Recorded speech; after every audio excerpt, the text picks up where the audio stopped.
Bienvenue dans la cuisine, c'était vraiment une super belle chasse. Quand je suis revenu chez nous, en fait, j'ai été hacher ma bernache. J'ai un hachoir à viande, puis j'aime ça mélanger ma bernache avec un ratio de 80% de viande de bernache, puis 20% de gras de porc. Vous pouvez aller chez votre boucher, il le vend vraiment pas cher. Là, je pense que ça m'a revenu 5$ le kilo. Un autre truc, c'est que là, c'était la première fois que j'essayais de mettre du gésier, du foie et du cœur dans mon haché. Puis honnêtement, ça a été super bien. On n'a pratiquement pas remarqué la différence. Puis le foie, en fait, ça rajoute un bon petit goût.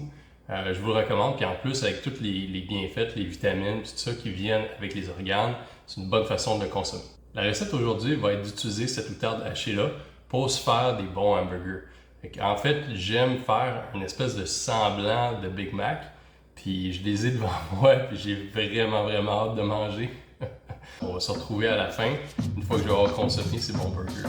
J'ai commencé par découper mes condiments, décider les condiments que vous voulez. Mais moi, j'ai décidé de mettre des tranches de tomates, de l'oignon haché, des tranches de cornichons et de la laitue ciselée en petits morceaux.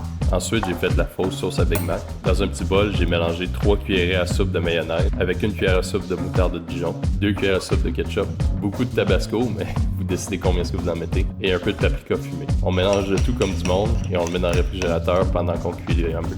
Ensuite, pour 3 hamburgers, j'ai sorti 500 g d'outarde hachée. Je l'ai coupé en 6 parties égales et j'ai formé des boules rondes à bec dans les mains. Vous voulez des boules d'environ 80 g à 100 g pour un meilleur résultat.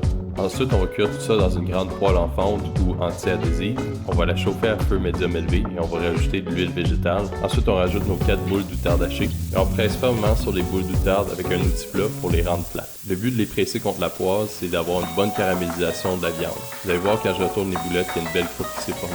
Ensuite, je rajoute une tranche de cheddar sur la moitié des boulettes et on est maintenant prêt à monter nos hamburgers. Honnêtement, ça me donne vraiment faim.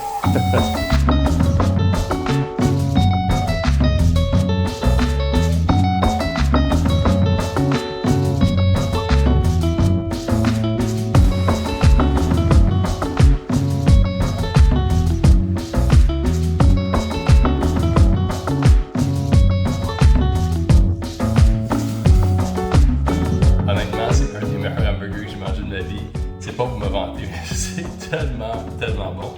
Il y a un petit détail, là, j'ai grillé mes pains dans la poêle avec le gras de porc et tout ça, puis même le fromage qui restait grillé dedans. Ah, c'est incroyable. Oh! Mais sur ça, j'espère que vous avez apprécié la chasse puis aussi la recette. Honnêtement, moi, je veux vraiment me régaler à soir. Puis ça a été une super belle expérience pour mon ami. Il a eu une belle initiation à la chasse. Puis j'espère aussi que vous autres faites la même chose. Dites-le moi, est-ce que vous avez initié votre enfant cette année? Est-ce que vous avez initié un de vos amis? Mais c'est ça. Donc, pour le hamburger, je mets toute la recette sur mon blog, prisedujour.com.